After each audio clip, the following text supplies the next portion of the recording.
Dini, tá mé gur leabhar líomh inniu faoi mar leabhar sketche. Seo é mar sketchbook, Tá nearras cí ná ach chu sóimar leis an ceann seo. Cúpla bhfuil Grand Bhrán mar Homer Simpson nó Gremlin a cinch. Lena mar a raibh mar sin.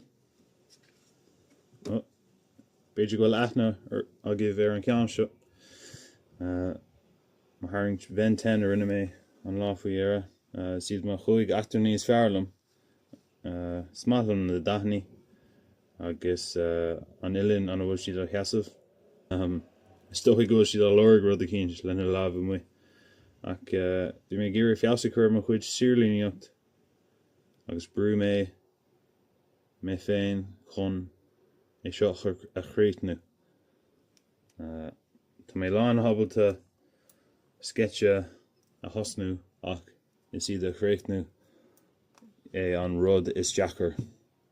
Tá ceapann sé faoi tá neart leithní eile am má bhfuil si bhígéire iad a eicáil leabhar lom.